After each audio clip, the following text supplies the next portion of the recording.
And it started.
These MCP response will come response and get the voting cards from the regions, so we can start the roll call.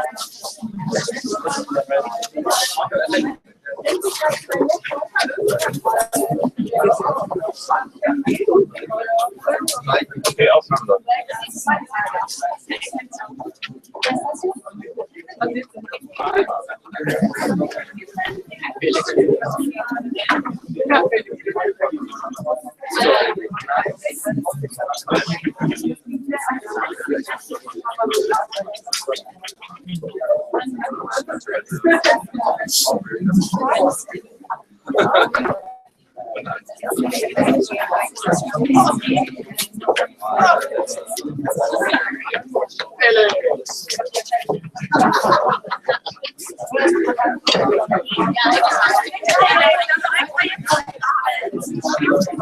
Please have a seat.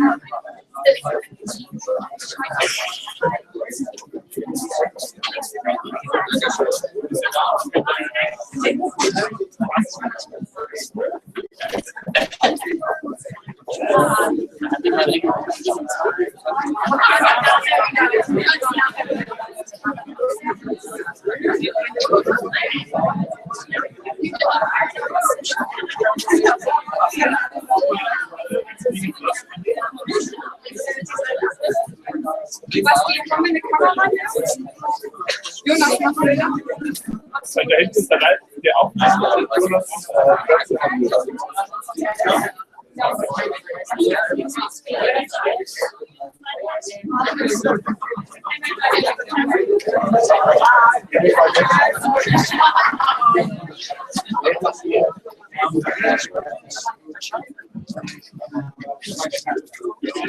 Okay, guys, please have a seat.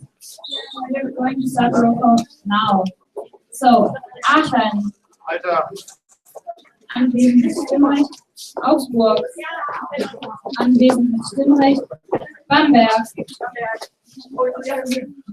Anwesend mit Stimmrecht. Bayreuth. Anwesend mit Stimmrecht. Berlin-HU.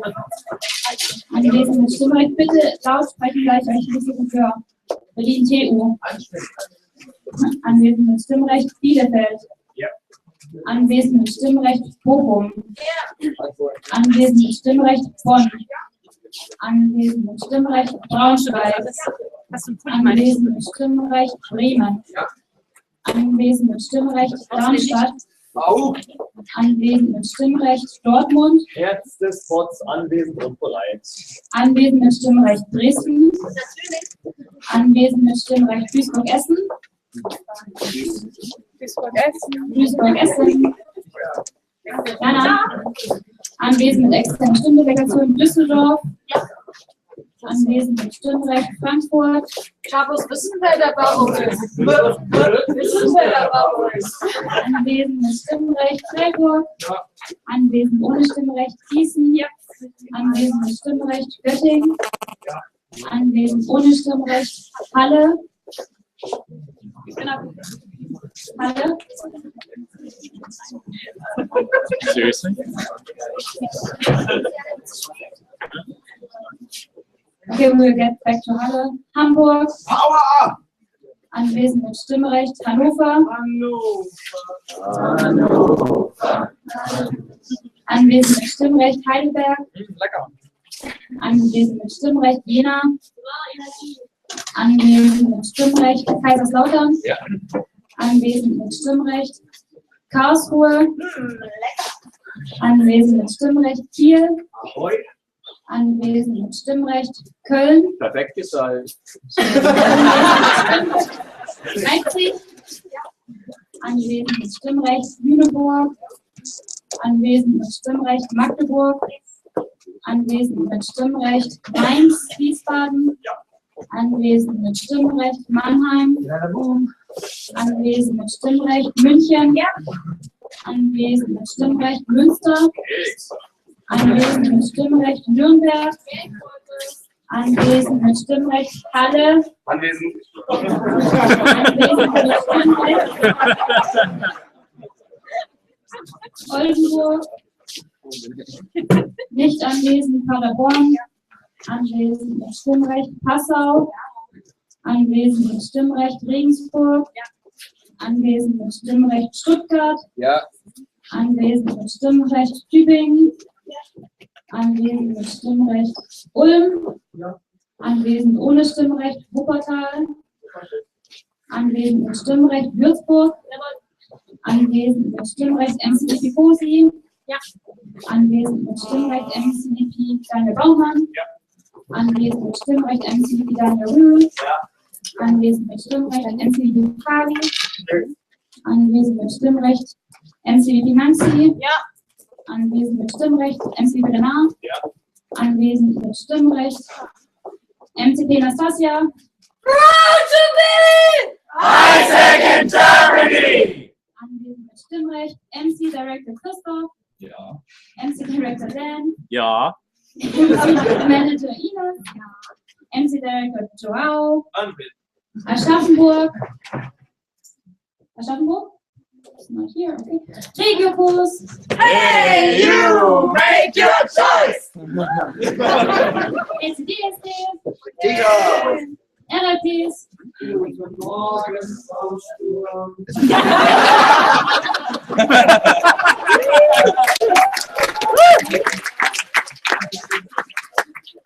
Okay, and welcome, also warm welcome to all the guests in the room.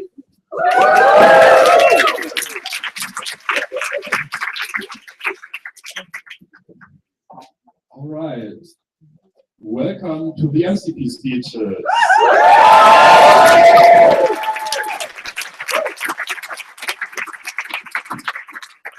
warm welcome also to the live audience on live stream.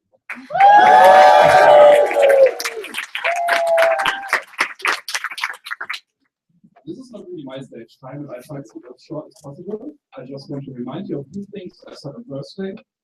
First thing being, when you make your decision later this night, keep the whole process in mind, and this process started with the application. It's not only about the speeches, even though it will be your most recent impression of the applicants. Secondly, I'm a bit excited, so I forgot.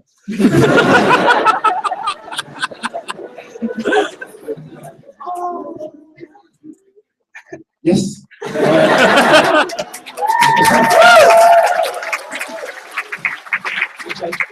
I just want you to remind that you don't forget the underlying questions that you should ask yourself during these speeches, the Q&A, but also throughout the entire process. Is this the right person to lead Isaac in Germany for the term 15-6 year? And with that, I will already start to hand over the stage to the first applicant, and this is Johannes. So, I want you to give him a worthy welcome.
I am the sum of my decisions. It's the first sentence that I wrote in my MCP application. I am an optimist and I am an adventurer. I will and I want to change the world, at least a little. I am the stories that I tell. The story that I want to tell you today is the story when I chose to apply to be the member committee president of ISEC in Germany. It wasn't a train ride from Stuttgart, where I grew up, back home, my new home in the north, Hamburg. Where did I make this decision? It felt right. It was my heart telling me, stop doubting, start believing. I made another very important decision on that train. It was a decision to allow myself to fall in love again. There was one impactful train ride. Thank you for traveling at Deutsche Bahn. I learned a couple of lessons in my LCP term. And most of you heard them already. It's a lesson of trust, how it is earned and felt and not given and used. A lesson that for being a good team in ISEC, you don't only need functional coordination, you need personal connection. It is those lessons that I can take to my future MC team, will enable their team and their leadership experience to be the one they deserve. I'm in the middle of understanding selflessness. How can I be selfless and a leader to others? How can I be selfish and care about the team? Are we not all selfish in the end? Is my personal gain from personal connection my ultimate driver for selflessness? I'm somehow getting there. In the end, the decision is based on the belief. The belief that leadership stories will change the world, and that ISEC is writing those stories. Can you believe that right now we're writing 3 of the stories? And those are stories that need to be written. In a world that is still very much in pieces. We have war in the Middle East. We have terrorism in countless places. We have discrimination on the basis of gender, faith, or just race. We have a German youth population that is held responsible for the growing disinterest in politics. We have individuals in your neighborhood that don't know how to follow their passion, that don't know how to find it. We have enough problems in the world.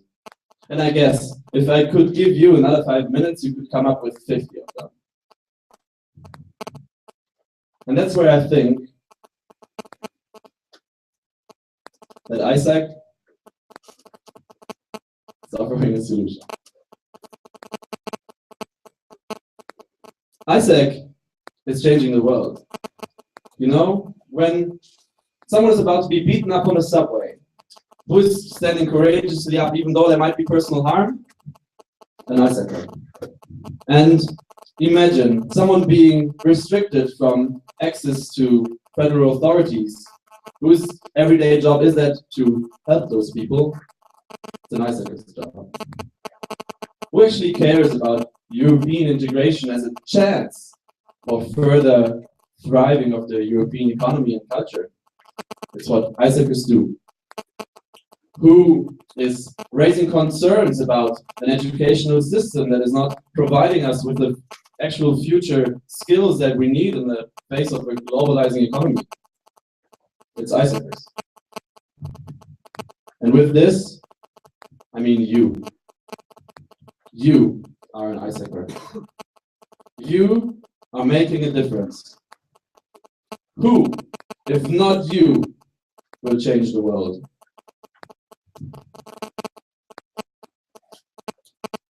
I just talked about the relevance of ISAC on a global, national, local, and on a personal level. It is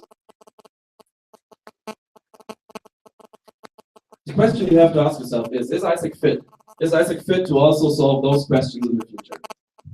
And I think that is at the end of an era, the 2015 era, it will end in 12 months and 25 days. And you are the generation who will make that change happen. After you have been an ISAC, we will have a new ISAC. A new ISAC that is ready for the next big leap. And you know what happens then? Would be nice to have a plan, wouldn't it? Would be nice to know where we are going. And that is where the organizational development model comes in. It actually gives us an idea what ISAC will look like in 2, 5, or 10 years. What does an LC get from one growth phase to the next? It's a growth model answer. And how do you know how to align front and back office strategies? You can also check that on the growth model. And of course, it's not only that. Of course, we need a powerful and a professional leadership education. Of course, we need team member programs that are powered by team minimums. And of course, we need something as a purposeful sales culture in ISAC. And of course, we need to continue the things that we're already doing in the future. It's that continuation, that synergy of future and past that will make us healthy in the future. And this, I think, is a proof that ISAC can be fit for the future. We are already at the end of the story.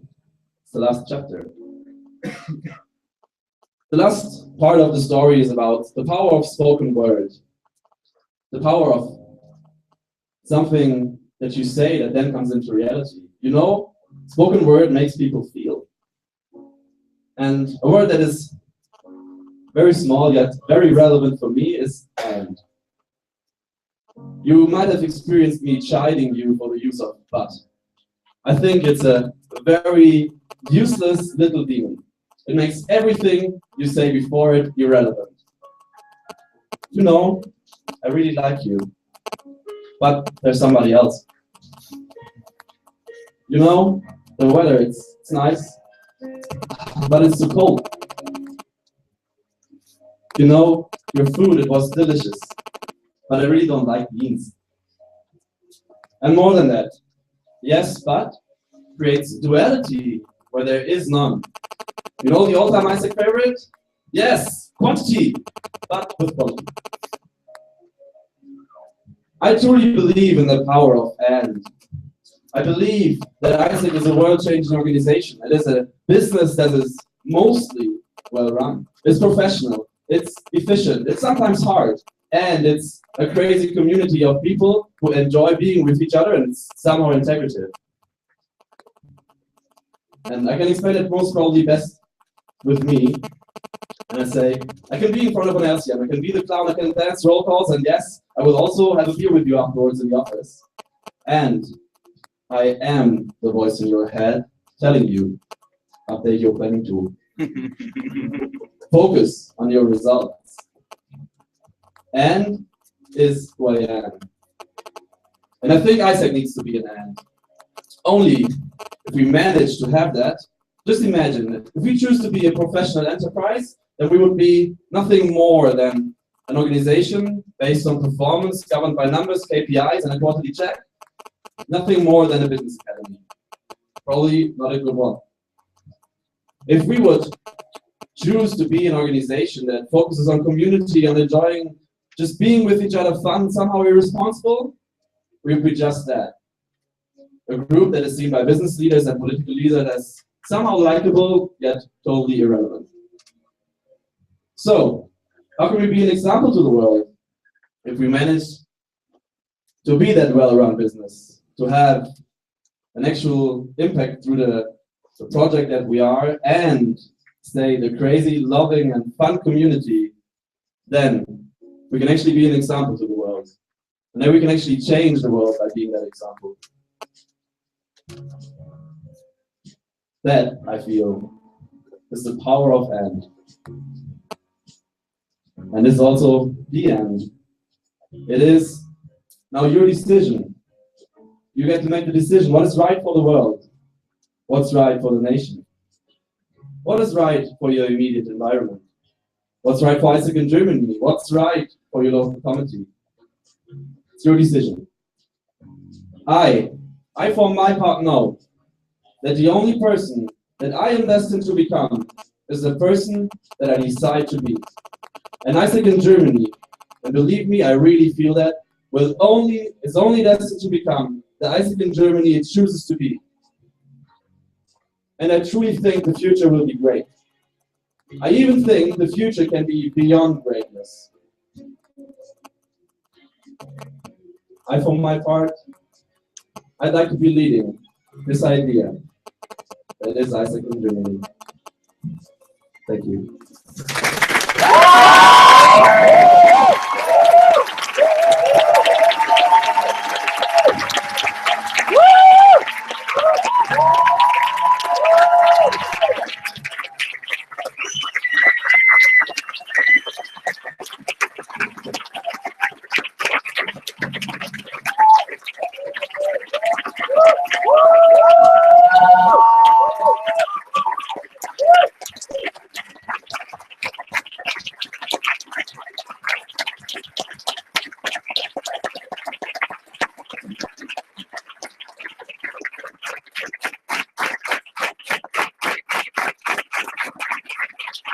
Don't worry, I'll do 20 more minutes.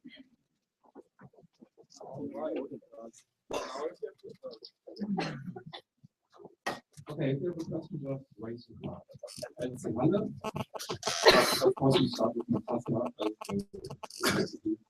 Bernd als in Halle, als in Dresden, als in Köln, genau, Deutschland.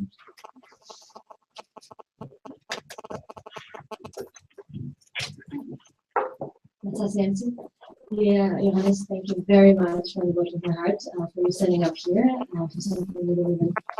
My question is, in fact, not whether you're a good leader or not, but what exactly you want to lead. So can you please name me 3 growth strategies you are not going to compromise on when you become elected?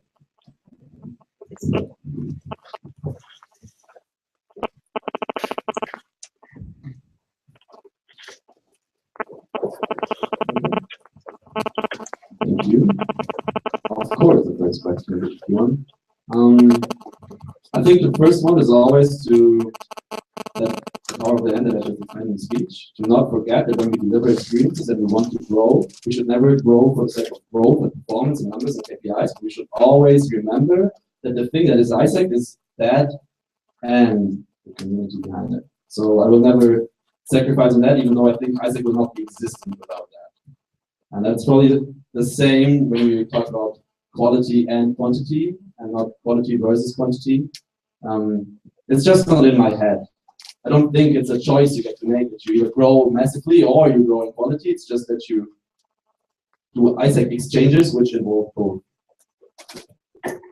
And the third one, it's actually your question the other way around, because I think, and I will be very honest here with you, that if we would introduce the growth model, actually I think you will introduce the growth model in this generation, I think it is necessary to sometimes sacrifice local communities. Not in the sense of sacrificing, but in the sense of an actual decision based on the health of an LC. Which means, of course, that you lose a couple of member experience, and it of course means that you lose exchanges, but it is actually something I would sacrifice. I wouldn't keep an LC open just for the sake of being an open LC.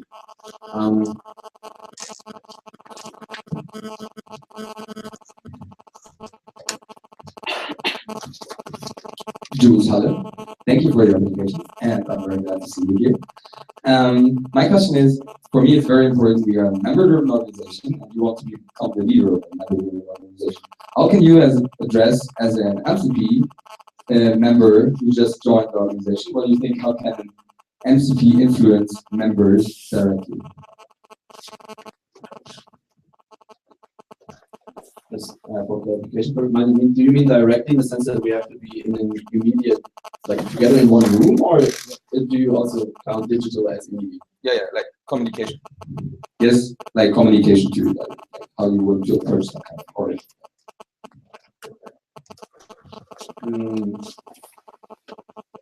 I think being the MCP of an organization that now officially has at least that's all the service has 1,870 something members, or just let's say 2,000, it's impossible to, of course, call them or meet them. So I actually think we as an organization, I think, need to be very clever when it comes to mass communication, and of course it's also true for an MCP. I think the most influential tool that you need to use is multiplicators, which is the MC team, of course. They talk to people, and then, you know, the same with the NSP, the same with the regional coordinators. And of course, a very nice tool is to actually make videos. It's not a very big insight. I think you need to be aware of the digital ways of communicating with people and make use of them cleverly. And from time to time, of course, you need to call people. And I can't imagine me calling a random member of ISIC in Germany, because I don't think that's possible in a daily work. Yet, maybe I will manage once. Yeah, so clever use of digital tools to directly engage members, and of course the conferences that you're on. That's obvious as well. Nadine Dresden, thank you very much for your application. Okay, I have to read it out. You now want to become the MCP of ISAC in Germany, but it might be that someone else got elected. What do you want to do to follow your dreams instead of that?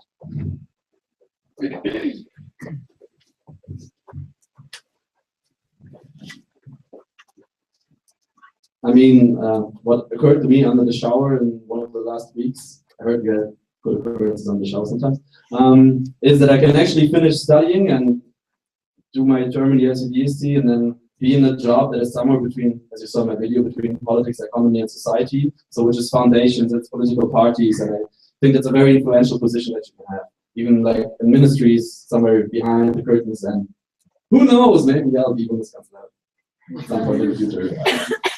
So there's always politics for me. I'm not offending anyone here, but I'm a member of the SPT, so they like me in Hamburg, so that's an option. And of course, there's also the option to stay in ISAC, which I wouldn't say I'm totally. I wouldn't say I will totally not apply for an MC team or another MCP that will be selected today.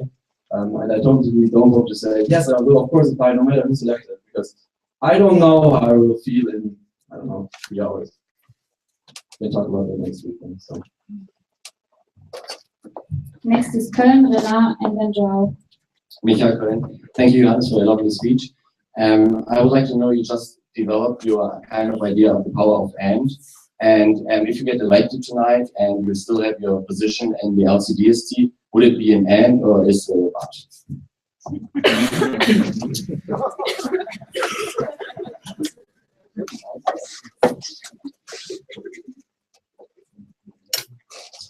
I will stay in the LCDST, and I will finally manage to get my butt up to make the team experience better for me.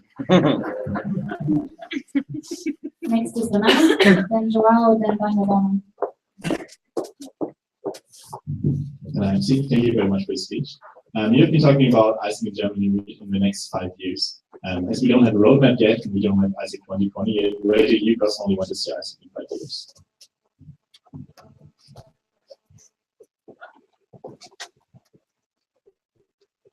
I was asked that in the regional rounds also, and I find it very hard to get my head around that alone, because when I think I need to talk to people, and I especially need to talk to people who have a clue of organizational development, and even though I know a lot of stuff and I learn very fast, I feel that I can like paint a picture of what ISAC should look like, but I would feel that it's not grounded on actual data or fact or something.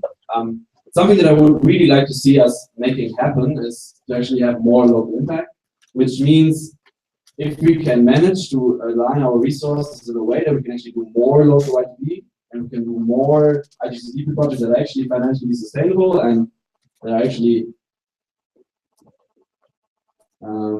require an actual LCDP for IGCDP, then I think that is an awesome thing to to be more present on the local level and kind of do that impact. Other than that, I hope that we will be somewhere in the millions of exchanges in Germany, of course.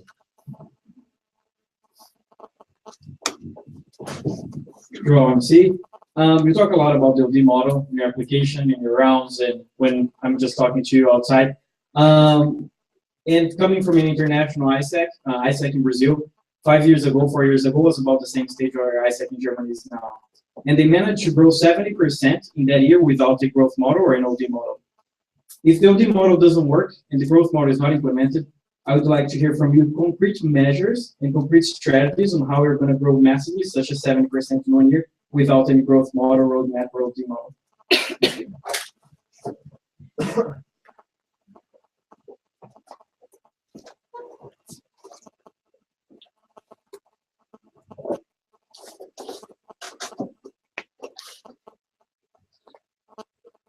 I'm thinking about how I can formulate eloquently to say, get your asses up, which means that I think that we have everything we need, and even though some of our processes are not good enough, or some of our results are not good enough, I think if we've managed to use the potential that we already have, yeah, then we will grow 70%. And I think the main issue we have there is always motivation.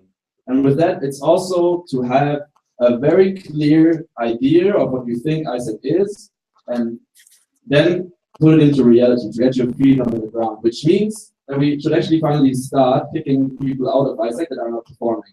And that sounds very hard, yet I think, and that's something that Cole also said, that what should I do with a member that is not working, but is actually keeping other people from doing their work? And I think that is something where we could start, to be not as caring and loving anymore sometimes, yet don't forget that we are caring and loving. That is, I know, it's not a concrete strategy, but I think that's worth more than every strategy we can come up with at the moment. No, forget that sentence, that wasn't correct. Daniel Baumann, thank you very much for standing here. My question goes into the direction of, I personally have a really strong emotional connection to exchange within ISEC, and I would like to hear from you your personal connection to exchange. Yeah, well, I joined ISEC because I wanted to go on exchange. Now I'm standing here applying for another position in Germany. I wouldn't say I've traveled the world before. I had a very powerful experience when I went to Egypt during my civil service.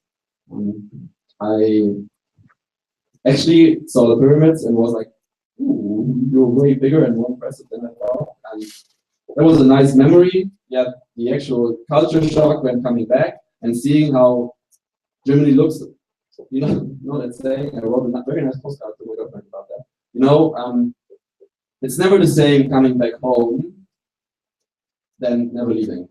And I totally believe that is true. When you go on exchange and you go to another country, especially a country that's very foreign to the one that you actually are from, it's always very nice to go back home and see the new colors, and that, I don't know, in Germany, for example, people stop at traffic lights, which doesn't make sense to a lot of the rest of the world.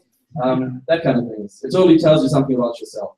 And as your favorite quote goes, you only get to know yourself by traveling the world. It's probably not the actual quote. Yeah, I totally believe in that.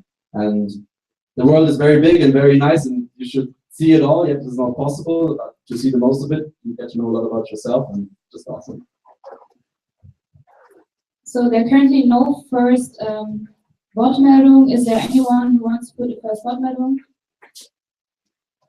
So we continue with Halle again. Welcome back, Jules. Hello, Jules Halle.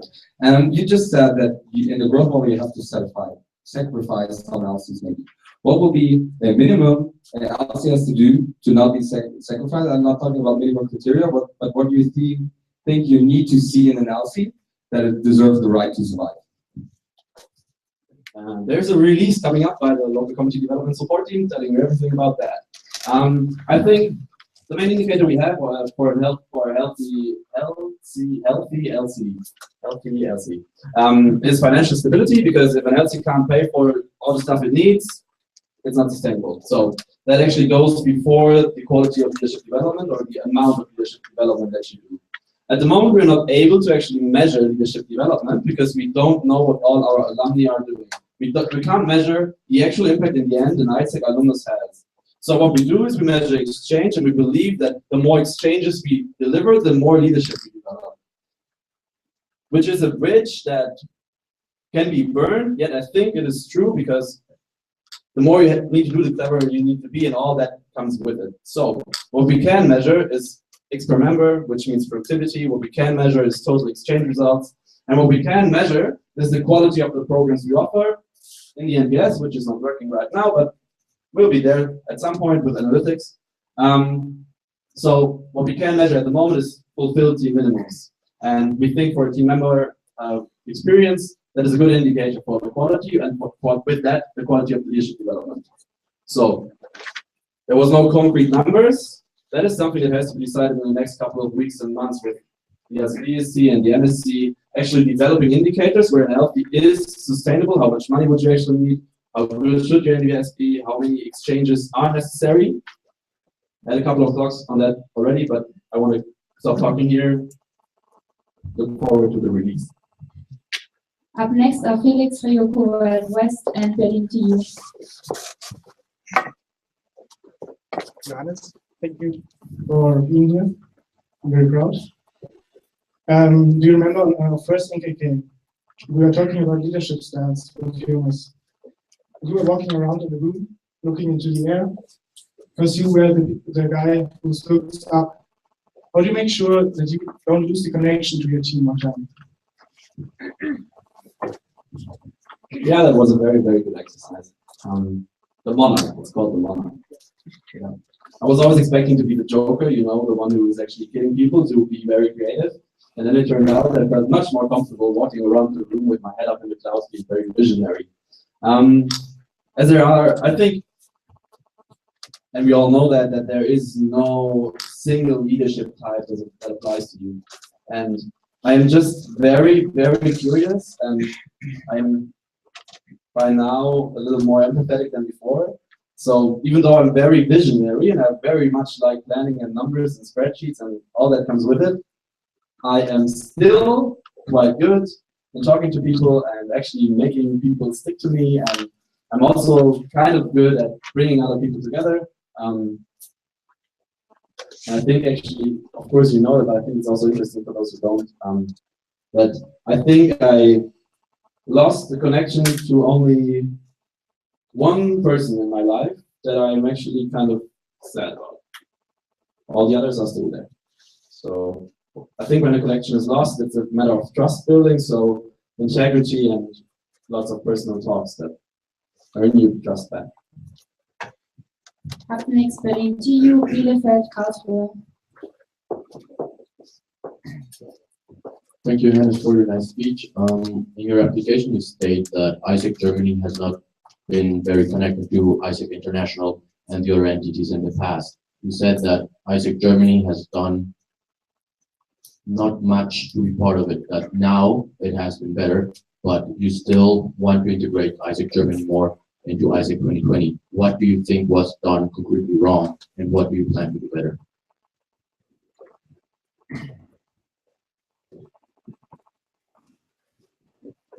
Just clarification, do you mean what went wrong with 2015 or what generally went wrong with international alignment? International alignment.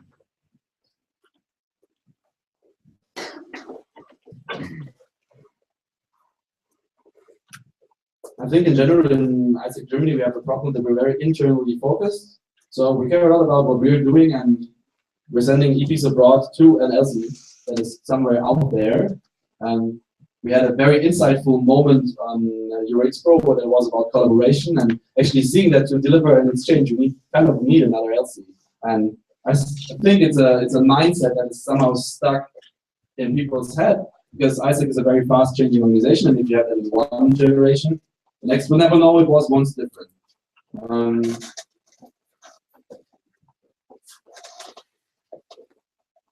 I'm 2 years in ISEC, so when I was there as a member, I didn't feel we were that international, even though we had some interns in Hamburg. Even more, like we were still way more international than all the other student organizations on campus. It could be the German mindset in general. That is, it's not that easy for us to look over the rim of our plate. Really translated. Yet I don't really know why it got lost. And to do better about it. That was the second question. Yeah, I think to realize that you're part of an international network and that you need to collaborate and communicate more with your external environment in ISEC is the first step towards actually doing it. When you have the thought, you should make it reality, because if you only think about it, nothing will happen. Concrete measures stand to be announced. The next question, that I'm already talking too much. Sorry. Last question already goes to Bielefeld.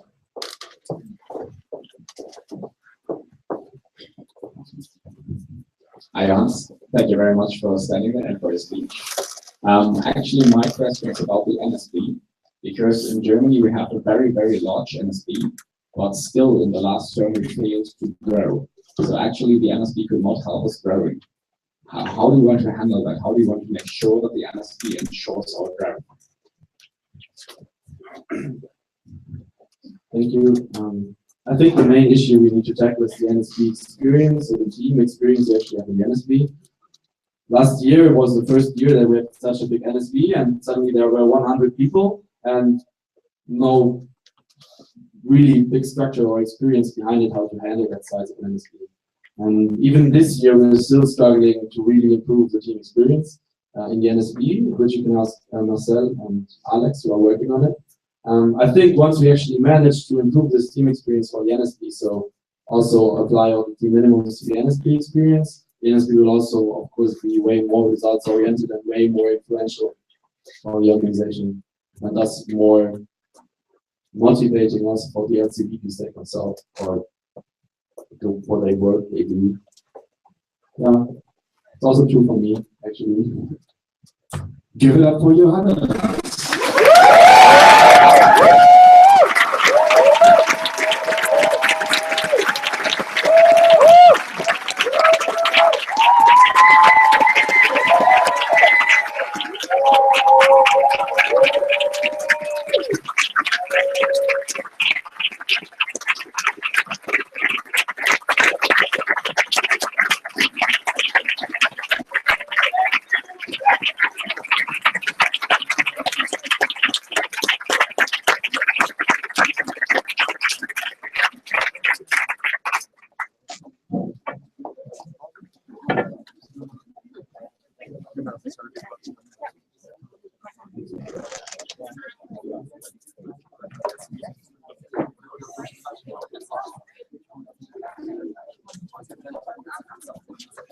The windows real quick.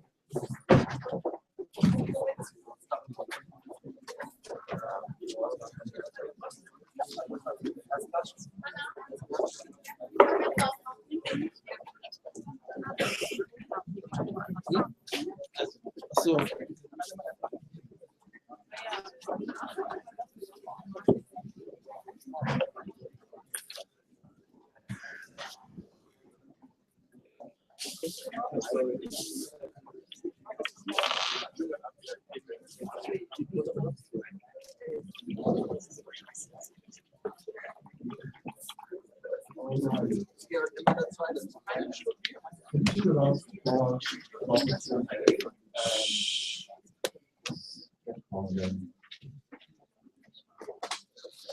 Because outside, next, our second application and of course, this requires also a very warm welcome from your side. So get excited for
Don't waste a year chasing your dreams. That's what my father said to me when I told him that I want to apply for MCP 5016. Now, my father is to me not just a parent. He's to me a friend, a person I admire very much, and someone whose advice is very, very dear to me. Now, I believe you can imagine how I felt when he said that to me. When this person gave me feedback on what I believe is the most relevant thing I can do the next year. It hurt. It really hurt. So why did he say it to me? There are two reasons. The first one is that my dad thinks spending this year here would make companies not hire me, would make me less employable. And with this, he connects safety and security for me. He connects a certain career path I can have. He connects wealth, family, children. Because that is for him the best possible way he can envision for me. And for his son, he wants to have the best life he can give to him. But that's not what I want. I do not mind if I have safety and security. What I want to do in my life is I want to change things. I want to have positive impact on our society. That's what's important to me. And if a company then tells me, you are too old to start working here, then I don't care. Because if they tell me I'm too old, they probably are not the right company to lead change or to have impact. And then I do not want to work for them. The second reason my dad gave to me is that he doesn't see the relevance of ISIC. Now, my father is someone who's very disappointed in our politicians, who lost trust in our managers, who lost trust in the people who lead this country. At the same time, my dad doesn't believe that my generation, or the generation of my younger sister, is capable, is actually feasible of taking responsibility for our country, for our society. Now, I ask myself, if you don't believe that the future leaders or the current leaders are capable of leading our society, then how can you not see the relevance of ISIC? How can you not see the relevance of an organization that wants to develop future leaders who are able to take responsibility in our society? And this is where my father and I part. Don't get me wrong. As I said, I admire my father very much. And he has a reason for why he has the arguments for me. And he's coming from a different background. He has different experiences. He had a different generation he grew up in. So it's fine that he sees that part for me. But he also knows that I need to go my own path. And this is not security and safety. My path is having an impact in this world. And the most impactful thing I can do is lead an organization that's developing young, responsible leaders.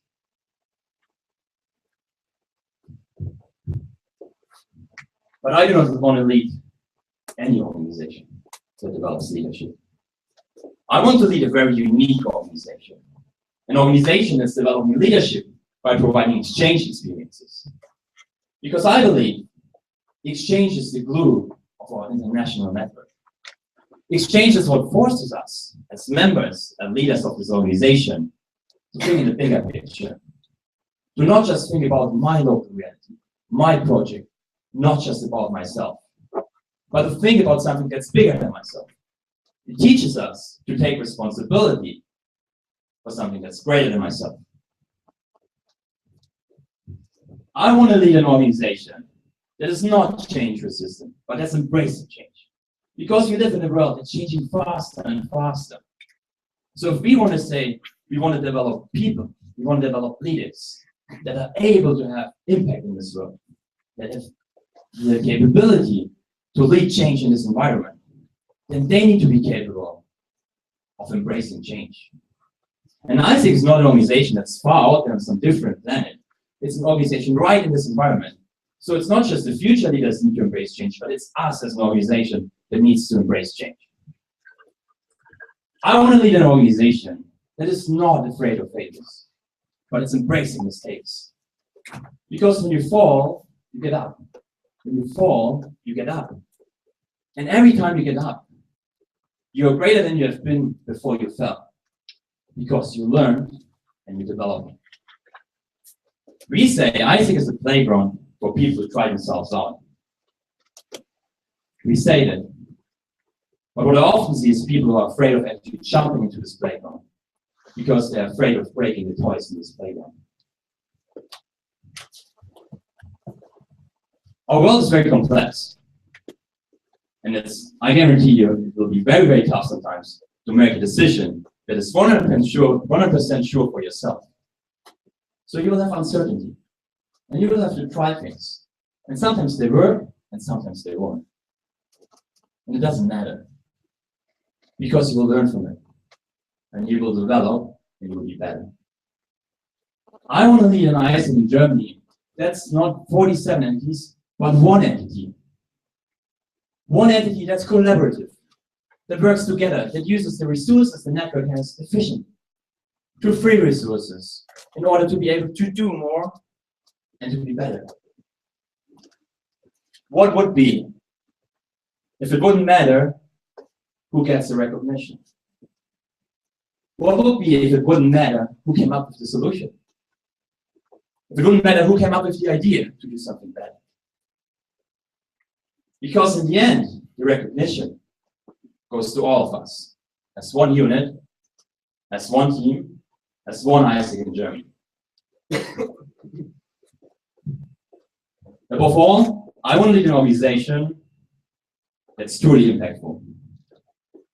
And impactful means for me getting results. Because we are all good in planning. We are good in having concepts. We are good in having ideas because we are smart.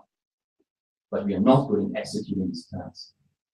And if I go out there later and I want to change something in our world, it's not enough if I have plans and if I have ideas. But I need to take action and get a result, because that's the impact I want to see in the world.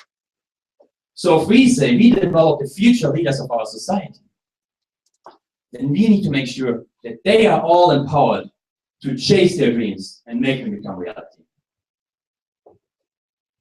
Being truly impactful, being collaborative, fearless, and embracing change. It's not going to be easy. It's going to be challenging, but it's going to be worth it. Because this is in the end what will develop us, what will empower us to be the leaders we want to be.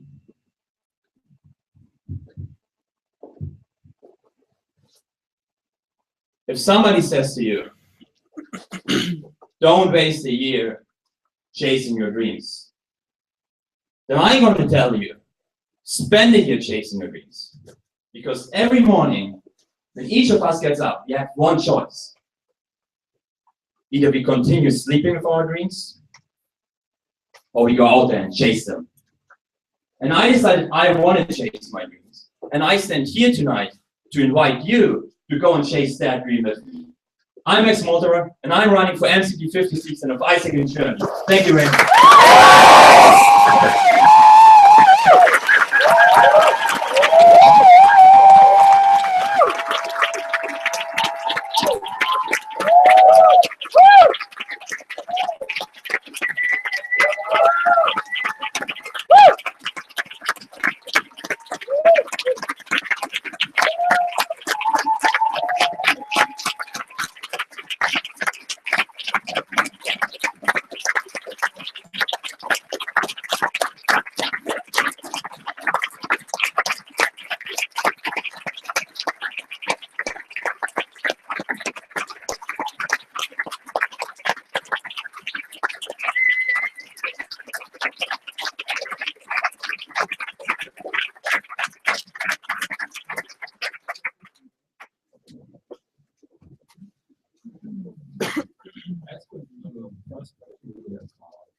After that, there's Braunschweig,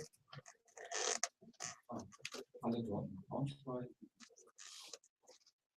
there's Karlsruhe, I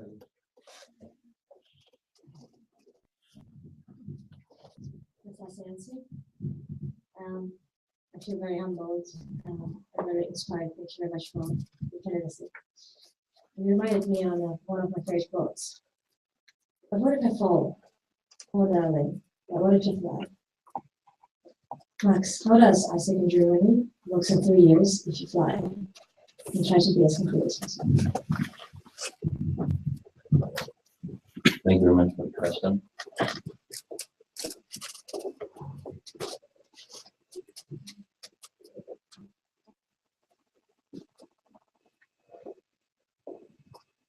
Very powerful question.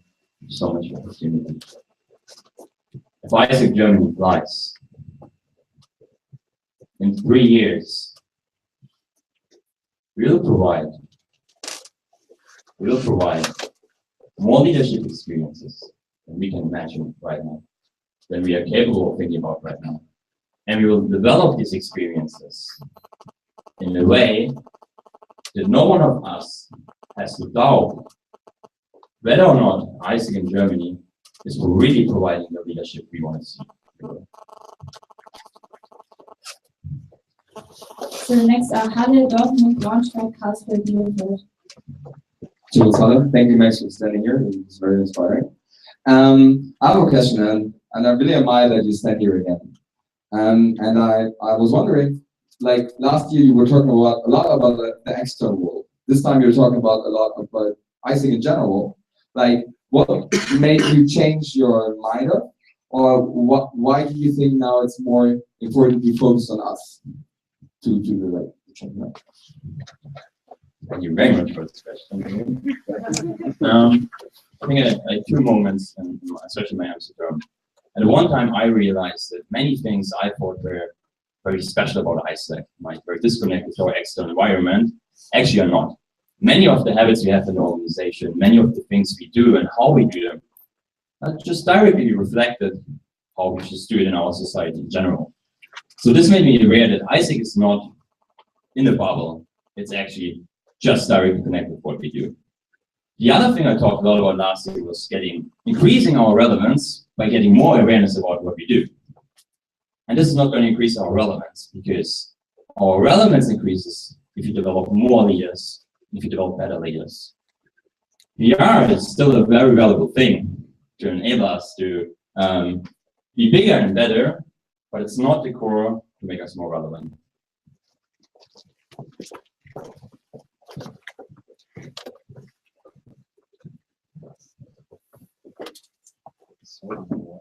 Pascal Dortmund, thank you very much.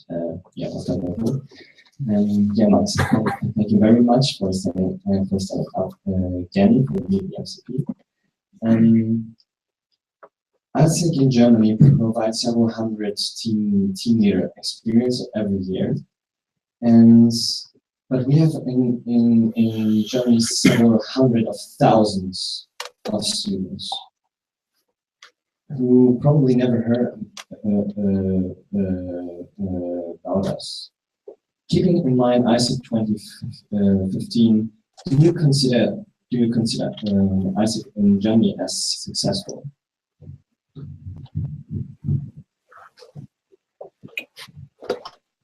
Thank you very much for the question, Pascal. I assume the question is how do I define success for an organization such as ISEC?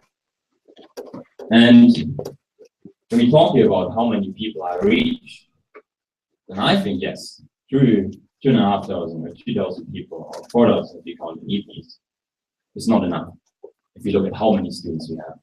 Because I believe the world needs more leaders because it's getting more complex. So it's not enough to have a few people who make decisions on how we change and transform our environment.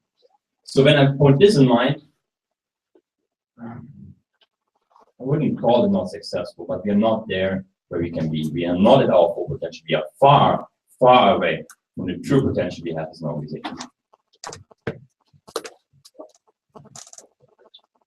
Braunschweig? Lucy Braunschweig. Thank you very much for your speech, Max. You said that you want to have an impact and change the world. That's one of the reasons why you're going for MCP. In case you don't get elected, which are the steps you're going to take to still impact and change the world? Thank you very much for the question. So the first step I will still be doing, I will still be MCP DVD of ISAC in Germany. So of course I will still contribute to the development of the organization very much. Once the term is over, I believe from the person I got to know, the best environment for me to really evolve myself is an entrepreneurial environment. So I would, if until next summer I have a brilliant idea, I would ideally start my own business. And if I don't have it, I will try to go into an entrepreneurial environment to get the skill set I need to actually start my own business that can be very impactful and that can change things. Nadine Karlsruhe, thank you very much for your application. You said that we are just like planning quite a lot and are not that action oriented. So can you give me some concrete steps to change that?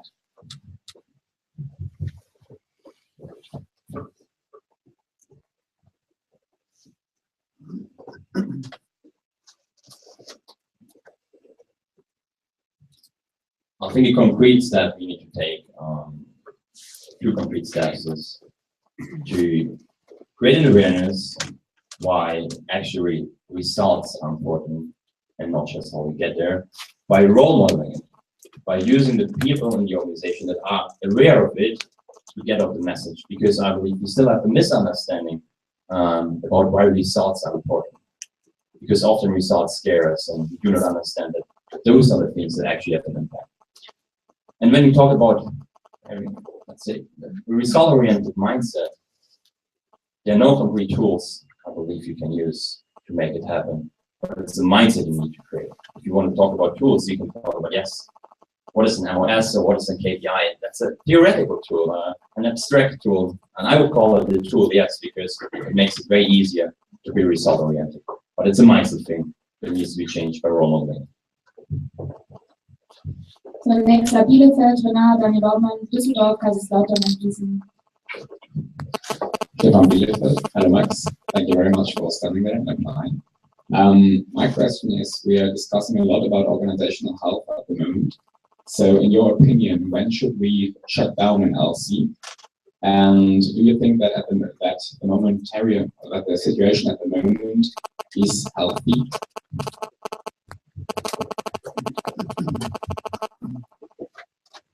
So I think when we talk about health organization, we have seen many LCs that haven't seen any development over the last years. So the question we have to ask ourselves, I don't think it's about whether we have to shut them down or not, but actually, what do we need to change to enable all LCs to develop and grow? Because what we currently do a lot is we take the same head and put it on every LC. Although we have more flexibility with our programs. So I believe we need to find out for every environment and local committee is acting within, what is the best program they can run to grow? Because I believe, yes, in every local committee is capable of growing, of developing as a local committee. If you look at the locations we have in the organization, they got enough potential for every LC. So we just need to find out what is the right program for an LC to actually start growing and then continue with other programs.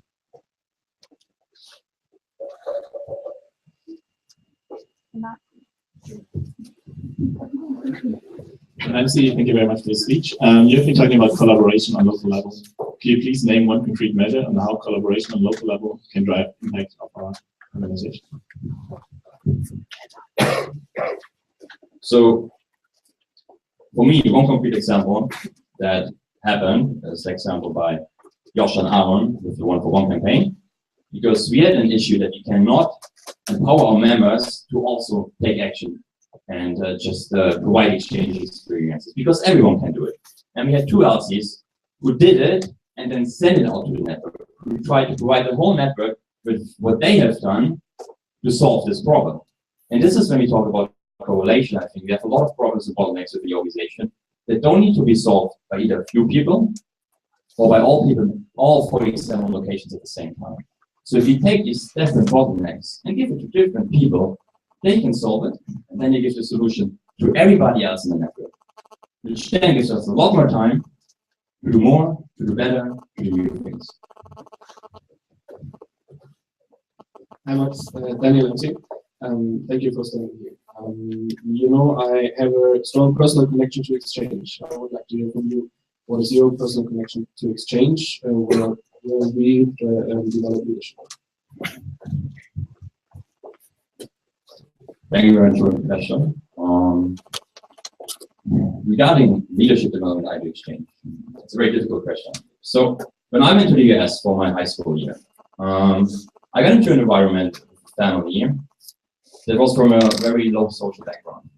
And that Italian background as well. So I was in a very new environment, and they fought, they were glowing glasses, they were screaming a lot, and that was just totally new for me. So I really didn't know how to handle the situation.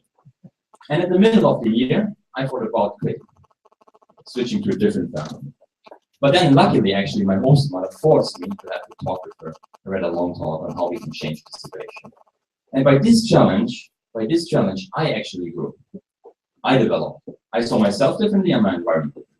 Now, when we send someone on exchange, ideally has a very similar experience, being very challenged by the environment within the list. And he gets more self-aware of himself, but also develops an understanding of the environment.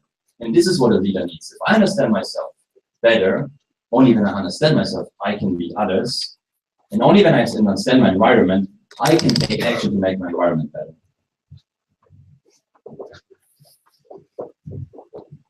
Frau Düsseldorf, thank you very much for standing here, Max. At the moment, you're already in the MC.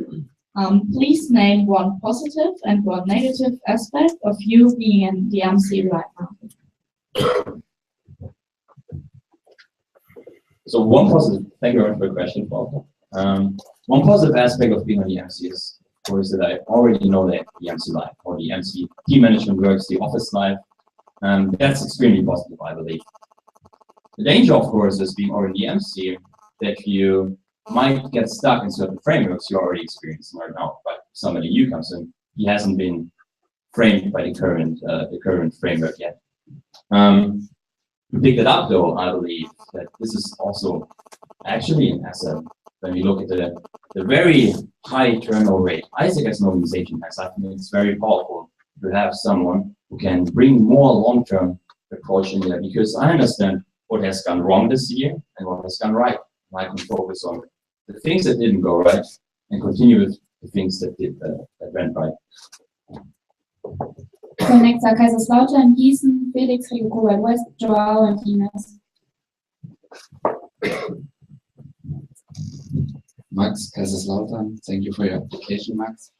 Can you please state your opinion to the quote, ISAC in Germany become comfortable? Thank you for the question, Max. That's a tough quote.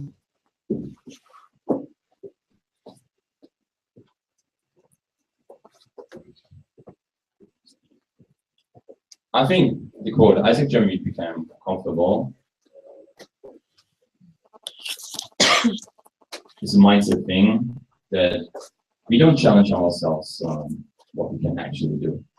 So when I look back at my LCP experience, I saw an LC that was doing very well in LC Munich, but I thought it had become very comfortable with what it was doing. Although it was already challenging, it didn't think about what can I do more. And if we talk about development in ISAC, then we need to think about what can we do more. And even if it's challenging, how can we do it different? Or how can we do it better? Leave our comfort zone. Because yeah, I think it's very hard to do this. And I experienced myself how hard it can sometimes be to break out of your own comfort zone. But this is what I think needs to change, to have not be afraid of the challenge or not be afraid of pressure, but embrace it with the understanding that pressure and challenges will develop myself and will develop others.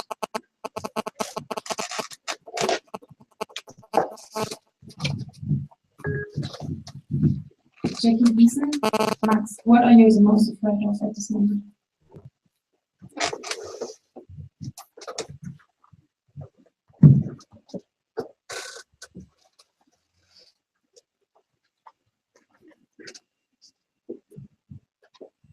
Is there any other question, Jackie? I think right now in the process I'm going through, the thing I'm most afraid of is it's getting not elected. Because on the one hand, I went through a very, very hard process over the last weeks to actually make this decision and decide to run for MCP the second time. And for me, it feels that the fall height I can fall down from is way higher than last year. Because it was so much more challenging to take this decision. At the same time, I'm very, very much afraid of not getting elected, because I have a beautiful team behind me, and I wouldn't know how it would affect me and our co-work, like, how I would maybe change for this experience. And so I think that's all I have right now.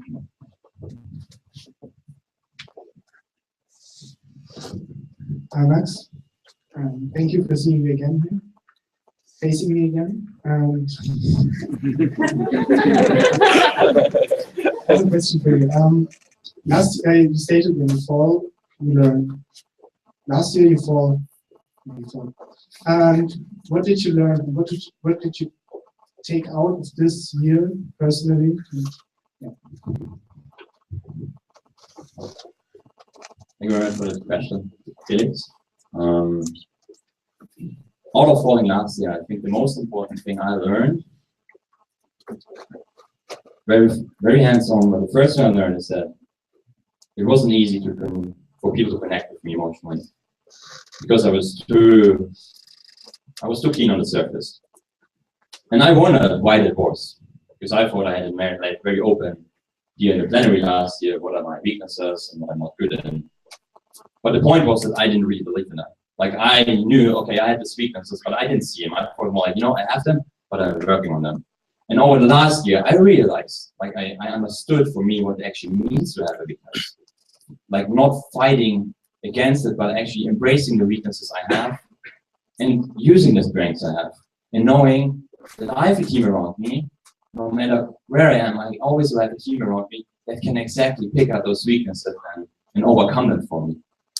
And this made me, sounds weird, but that made me actually very happy, having this realization, because it freed me up a lot of pressure and it made my everyday life a lot easier for me. Next are Joao, Ines, Passau, Nürnberg, and Anna.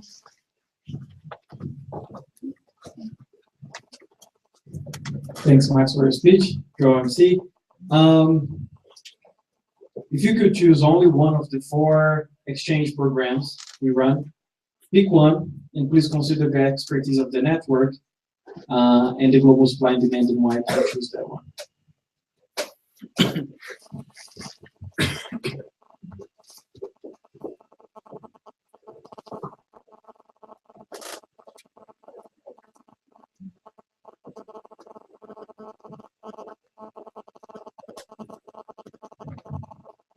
Thank you very much for the question, Joao.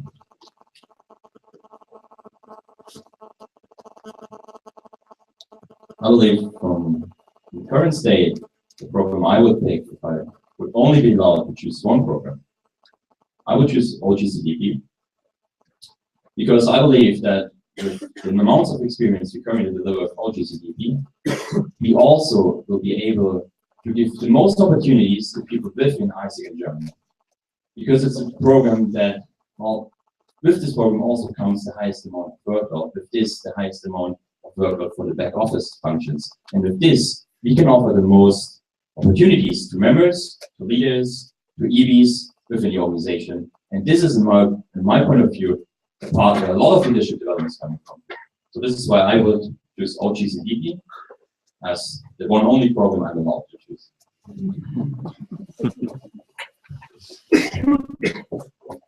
Ms. MC, next, thank you very much for your application and your speech. Considering the several positions you have held within ISEC, which are the 3 areas, let them be professionally or personally, are the ones where you think you can grow and develop the most? Thank you very much for the question. Yes. I think that I can grow a lot. It's especially not just the team management aspect, but actually how do I pick a very powerful team? Like, how do I combine individuals that basically as a unit do not have any weaknesses left, that integrate with each other to become a very powerful team? The second thing where I can develop a lot, I think, is network management, especially communication, because I sometimes get very much focused on what I do, and I'm not aware of how I should communicate the steps on the way to others. So I'm so focused on the result at the end. And I think this is something very important where I can develop a lot, where I can also learn, especially from people on my team, how to be better in this. And the third thing, where I still have a lot of potential, is opening up, like showing the emotional max to others, because it's something I need to be very aware of doing. Like, it's not easy for me to just open up like I did 2 days ago. It actually is still effort for me to connect to certain moments in my life that really had a deep emotional influence to me, and basically get the emotions that I had that time out. So there's a lot of development. Give it up for Max.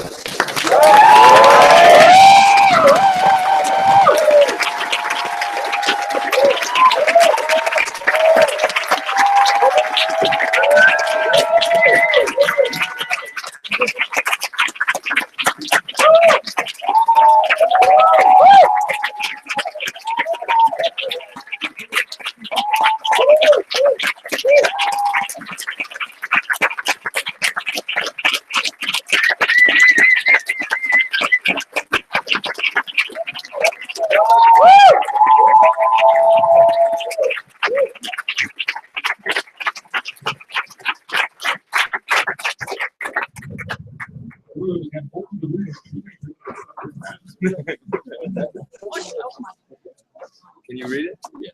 Well, that's not important. Hello, guys. Cheers from Aschaffenburg. Wait, see that? Awesome.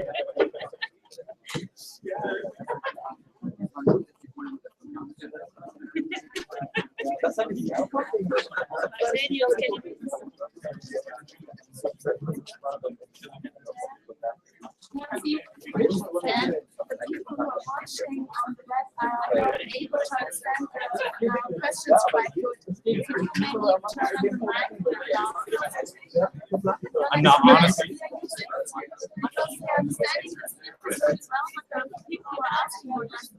Okay. Oh, that's nice.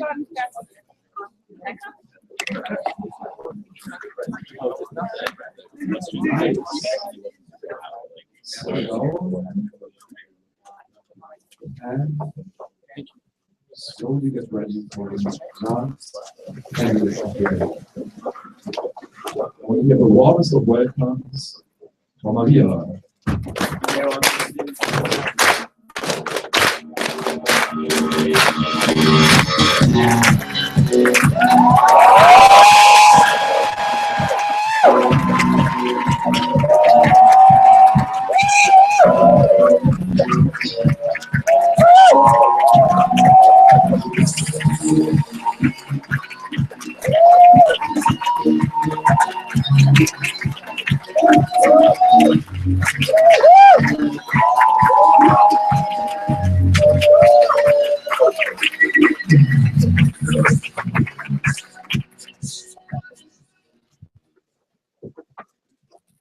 Thank you very much.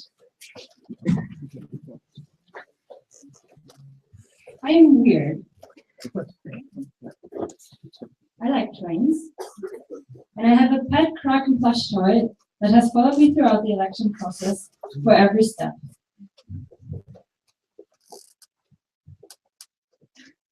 I like to make snow angels. And I get my news from Twitter rather than newspapers. I am passionate about filling out surveys.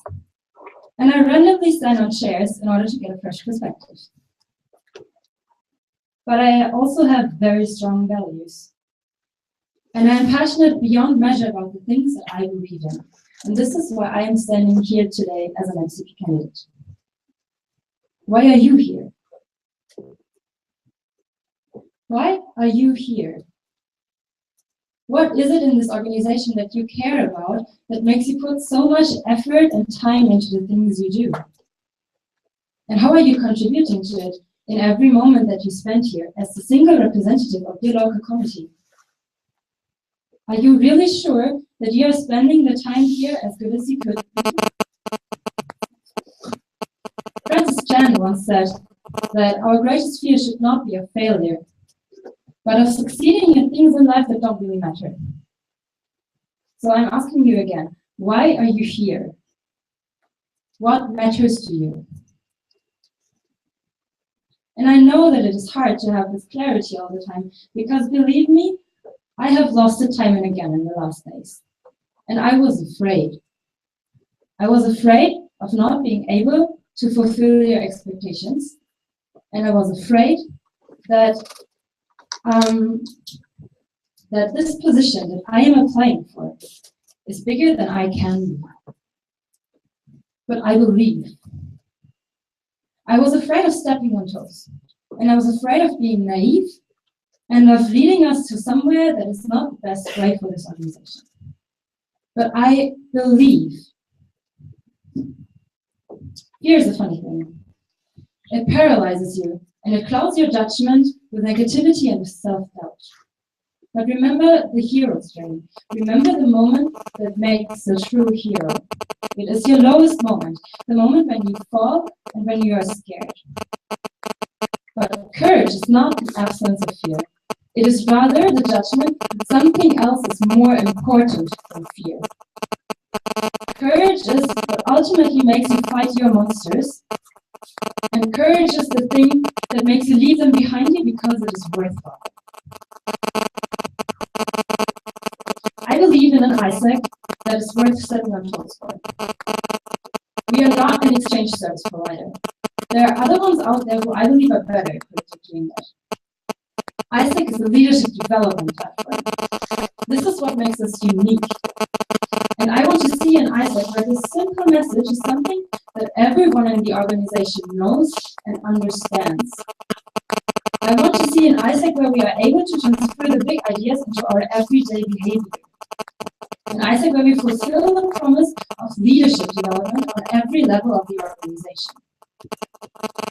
I want to see an ISAC where we no longer say things like, well, but I am just a member. Or things like, to really understand that, you have to be on the ease. That's not true. I'm convinced that right now, at this time, at the onset of a new midterm ambition, it is the right time to transform our organization into what we want it to be. To transform our organization into something where we can actually fulfill this promise and actually tap the full potential of the idea of youth leadership development.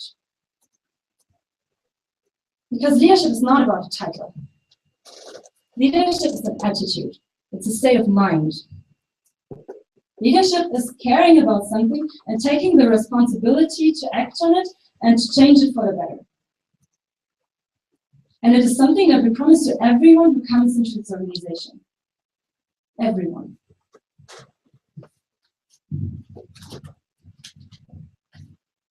For me, this ball of plasticine is a symbol of leadership. And everyone in this room here is also a leader, so I want all of you to have your own small ball of plasticine. And it's going to be distributed right now.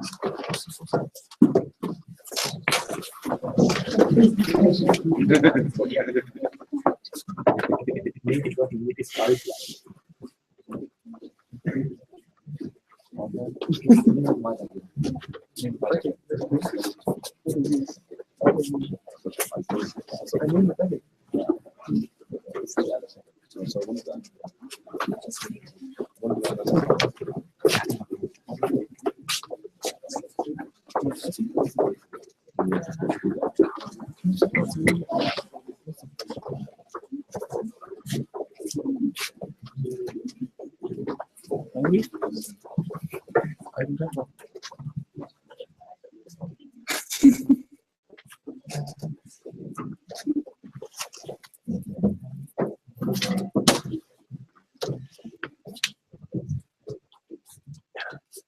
Thank you.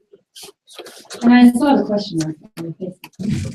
But this ball of plasticine symbol of leadership for me. But like this, I only have one small ball.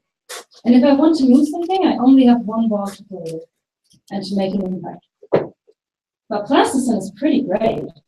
Because I can easily put it apart and take it into 2 pieces. And now I have double the power. I have 2 balls. And I can have double the impact on other things. Leadership to me is similar. Leadership is something very powerful because it is something that we can share with as many people as we want, and it only gets stronger. You all here are heroes in your own way. You all have something you are fighting for. But to me, this is not enough. Because to me, it is your responsibility to bring this back home into your LCs and to inspire other people, to inspire them to fight their monsters and to stand up for the things they believe in. And for you to remember that also when I'm no longer standing here on the stage, I want you to take home this piece of plasticine with you, and I want you to think about the people in your LC. Think about your friends and your family. And I want you to share this piece of plasticine with them in order for them to give them a symbol for the leadership that you want to develop in them. And I don't want you to stop sharing this until you only have the tiniest piece left. Because our biggest fear is not that we are inadequate. Our biggest fear is that we are powerful beyond measure. It is our light, not our darkness, that most frightens us. And it's not just in some of us, it's in everyone. And as we shine our light, we unconsciously give other people the promise and the power to do the same. So today, I am standing here as an MCP candidate to share my light with you. And I want you to go home tomorrow and do the same. Thank you.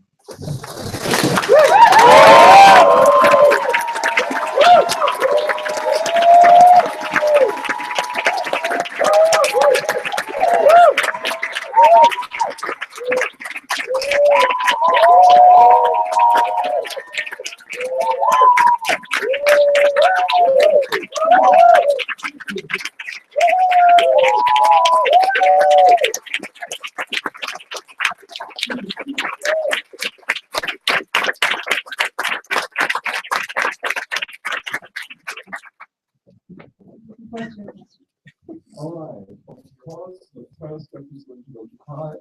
After that, letzte Menschen, TU Berlin, Heidelberg, Halle, Dortmund, Grau, Jena, Bielefeld, Dresden, Bochum. Dear Maria, thank you very much for standing up for what you believe in. Very humble experience. My question goes to part of your platform. As you know, ISEC 2015 brought immense, huge goals to the network. And in fact, me being generation 2010, I didn't believe it would be able to happen at all. In fact, the global network grew over 300% in the last 4 years. And the late statistics show that we not only grew immensely, but we also increased our quality. So one of the part of your platform says that exponential growth wouldn't be your first priority. Having this in mind, my question is, how would you deal with the international misalignment and how you perceive the role of ISEC in Germany on the international level? Thank you. First of all, I believe that if I am elected MCP, it is also my role to influence shaping ISEC 2020 or whatever will come after 2015. So I have a responsibility to make sure that this misalignment does not happen. But if it does, then I believe that it is not the right decision to turn against the international network, because I have seen at a local level that turning against the MC and doing your own thing, because you believe that this is maybe the better choice, it often results in a struggle for the LC. And I think we can learn a lot from the international network, so it is our responsibility as ISEC in Germany to still contribute to the network. But it is also about finding a balance between what you believe in and not giving up your own beliefs, which is not something I would do. And also going with the international network. And I don't think that growth in itself is bad. I think growth is very valuable, and I also was part of Generation 2010 just this year. I saw the development from the level we were in 5 years ago to where we are now, and I think it was good for the organization. The thing that I'm saying is that at some point we have to start achieving this level that we have right now and then growing on sustainably in order to make sure that we are not falling back. And I think that this is the role that we will have as in Germany. Next is München, TU Heidelberg. Hello, München. Thank you very much for your speech. I think Germany is a huge organization, and as an MCP, you don't have complete touch points with VPs, team leaders, and members. So how do you want to make sure that your light that you were talking about shines through to every member and across the entire organization? Thank you. First of all, I believe that we have a lot of touch points, and I, as an MCP, have a lot of touch points with the EBs on conferences, but not only on conferences, because if we only talk about conferences as touch points, then we limit ourselves to 2 to 4 times a year, a very limited target of people.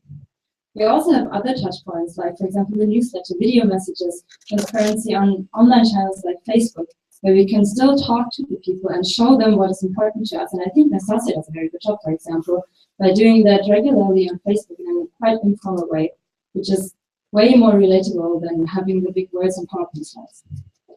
But also, I believe that if I can inspire the LCPs, then it is also their responsibility to carry it onward into the network. So it is not only me who's responsible for making this change happen, it is also all of you. And I count on you that you will be able to do that.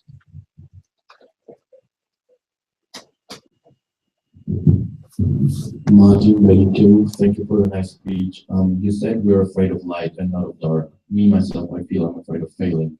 Do I get it right that you mean that we're afraid of success? No, you don't get it right.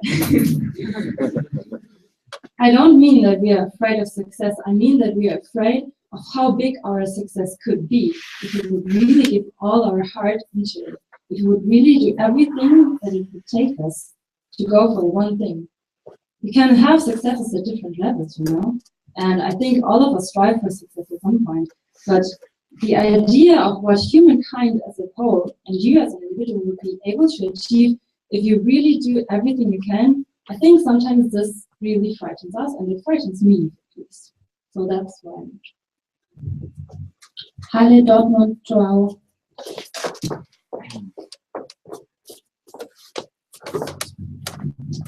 Hello, Maria. Thank you for standing here. It's very inspiring. And thank you for including the hot tea. I have a question for you because as an MCP, you also have to manage the whole organization. What do you think should be the right way to even spread more opportunities for leadership? Should we do more expansion, or should we focus on the LCs we have, for example, or even shut down some? And what would be a reason for you to shut down an LC? Okay, thank you for those 2 questions.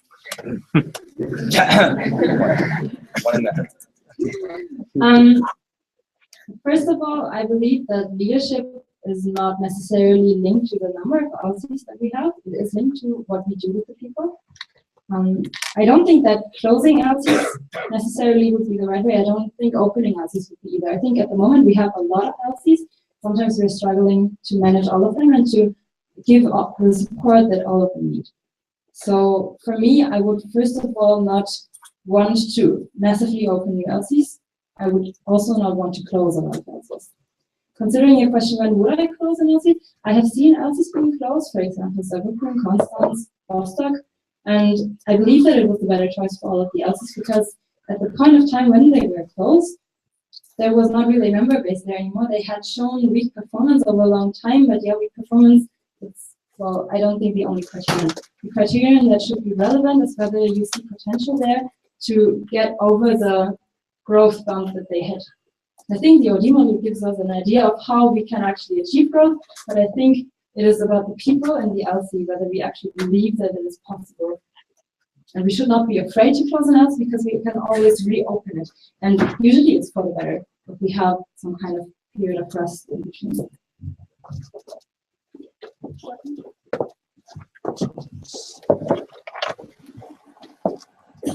Mr. Dortmund, thank you very much for hosting here, Maria. My question goes just about that ISAC is, we talk a lot about passion and how we enjoy things here. So my question is, what was the last thing you did that you enjoyed so much that you forgot everything around you and you forgot time? That's a nice question. Doing the video for my MCP application. And it might sound cheesy, Actually, not because it was for the MCP application, it was also part of it. But I'm very passionate about photography and about setting things in the right frame. And I had this idea in mind about the video because I had seen something very inspiring to me online. And I had an idea of how it should look like and a plan of what kind of scenes I wanted to include. And I was really looking forward to doing it. And actually, Viola over there helped me, so thank you.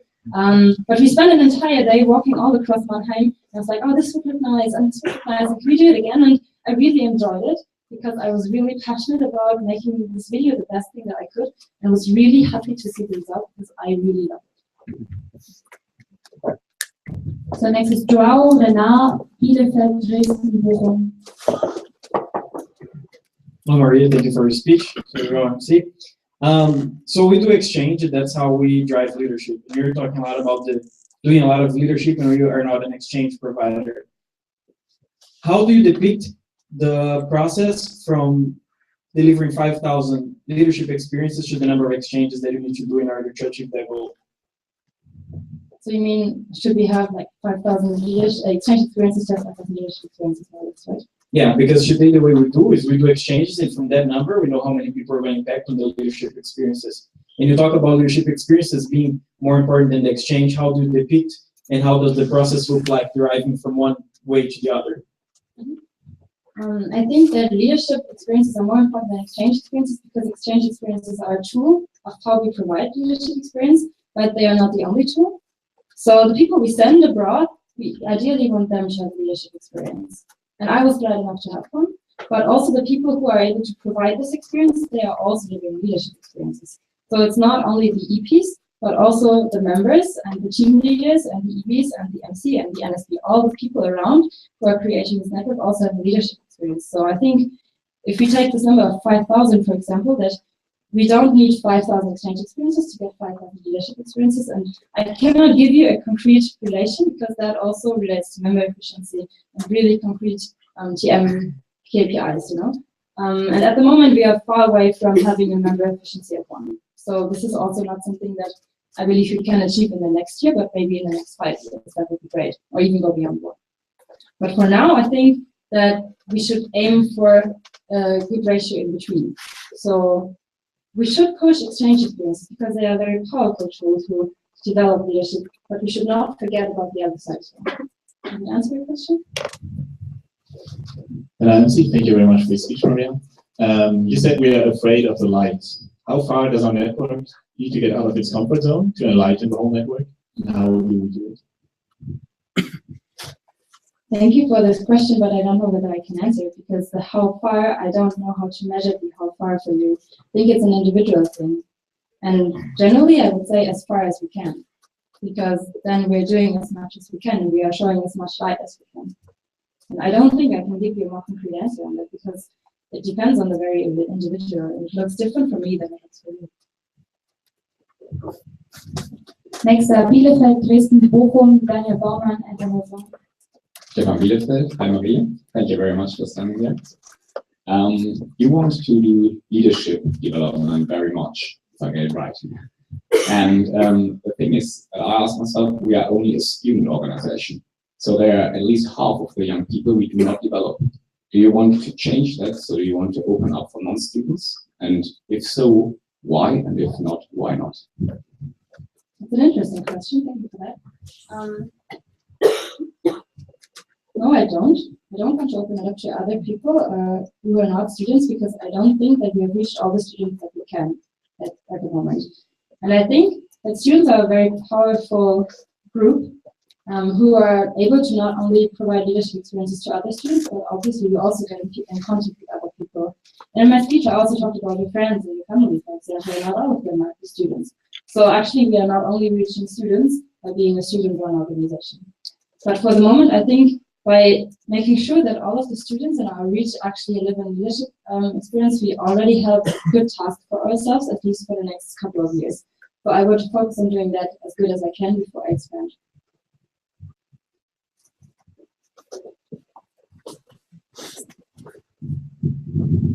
Nadine, listen. Thank you very much for your application. Right now, you want to become the MCP of ICT in Germany, but it might be that somebody else gets elected. what do you want to do to continue following your dreams? Thank you for that. I was asked a related question in regional rounds whether I could see myself in an MCP position. For me, that would not be the right path because I thought about that last year already and I decided against it last year. And if you're interested, please approach me and ask me why. But I don't want to waste my time talking about that if it's not directly answering my question. So then if I'm not applying for another MC position, what I would do as the next step would move on into work life because I'm about to finish my studies. And I'm very passionate about many things, as I hopefully could show you. And I think that ISEC is a very, very powerful tool to set that in motion, but it's maybe the most powerful tool for the position I'm in right now, but it's not the only tool I can use. So by carrying onwards my ideas and my beliefs in my friends and family circle, and by choosing a job where I can actually impact a lot of people because I get in contact with a lot of people, I think I can still follow my dreams. Just might not have such a beautiful and powerful tool for it.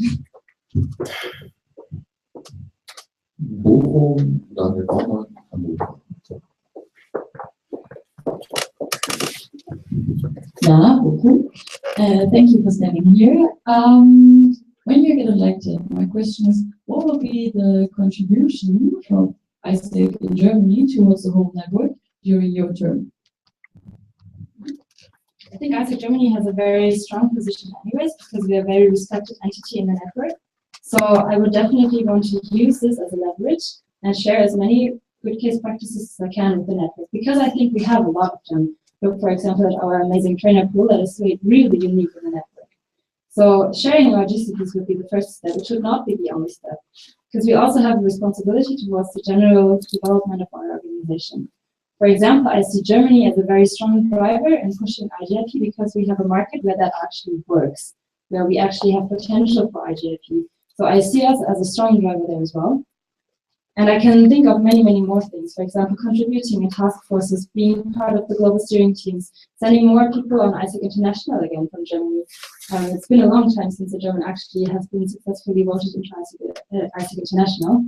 So those are all parts how we can contribute more to the international network, and I would actually like us to see taking those responsibilities on.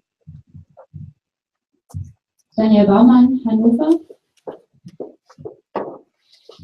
Daniel MC, thank you very much for standing here again. I would like to know from you, how do you envision the next midterm ambition ISEC 2020? Thank you. I think we have a very strong impact model and a very strong leadership development model in ISEC. And I see 2020 as an ambition where we think about how we can concretely bring that to ISECers, but also beyond that.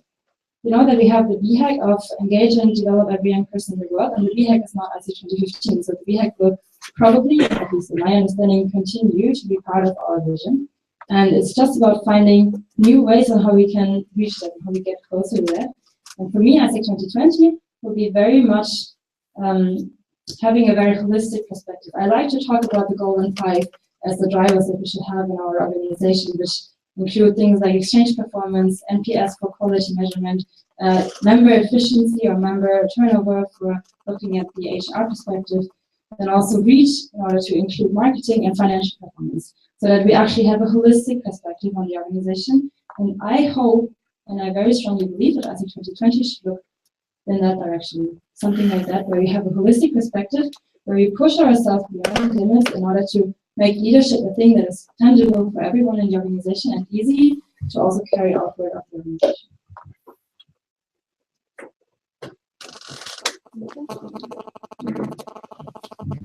Hi, Maria, Stephen Hanover. Thank you for your speech. As you are like development driven, and ISEC right now is more of exchange driven, it's not going to be easy for you to it's not going to be easy for you to start changing or maybe starting a movement in 1 year. What do you think is going to be your biggest difficulty starting with your term? Like to quote Nastasia, easy is not what we sign up for. I know that it's not going to be easy. And I know, this is why I talked about stepping on toes, because the thing I believe in is not the thing that we see as the most present idea in the organization right now. But I think that if I can get across this message, this belief that I have in a good way, then I can inspire other people to also follow me on that path. And I think that if I am able to communicate the message that I have to enough people, that it's not going to be impossible, but it's going to be difficult. But I have an entire year and I have a very strong team to fight with me. And I think it's about creating the belief and creating the passion for the things that we believe in. Does it answer your question, or do you want to rephrase it? Next is Felix Ribeco, West.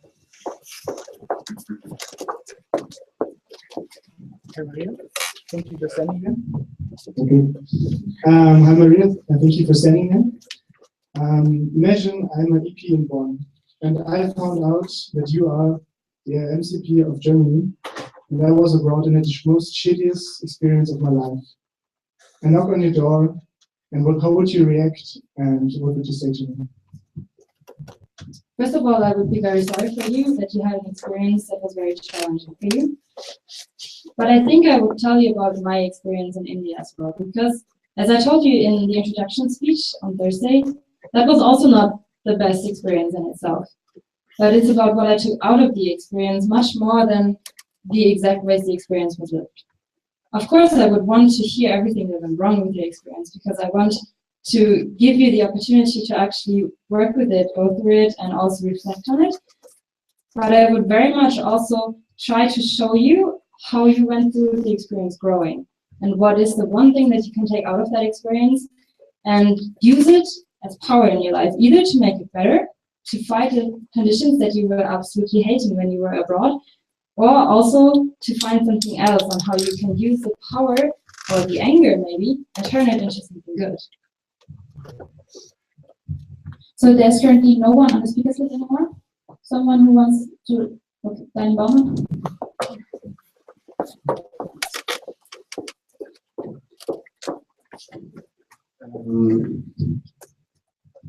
If we reach 3,000 this term, do you have an ambition for the next year in your mind already? No.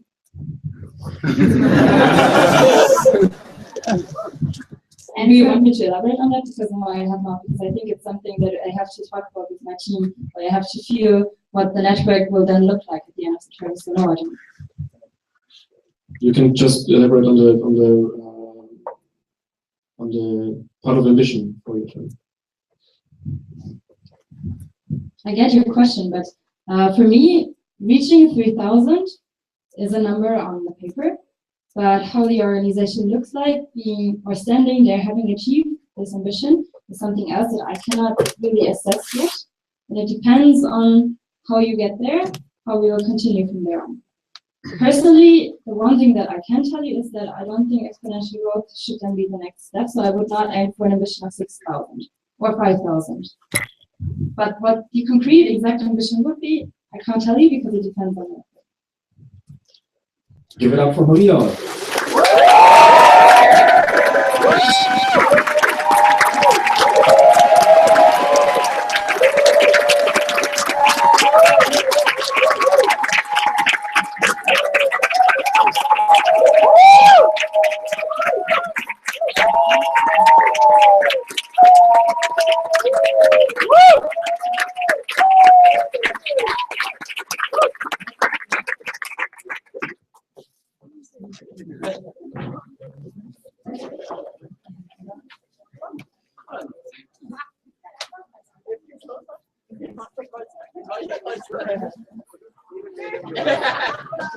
Das darf sogar facing me again. Nee, das ist ja das nächste Mal Kreuze. Muss zahlen, 3 Millionen, keine Kreuze.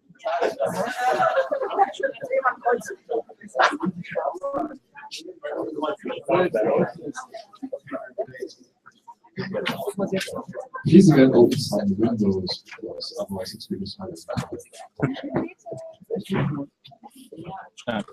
We move straight into voting, right? Do we move straight into voting? Do we move straight into voting? Okay, I'm gonna have to vote on this.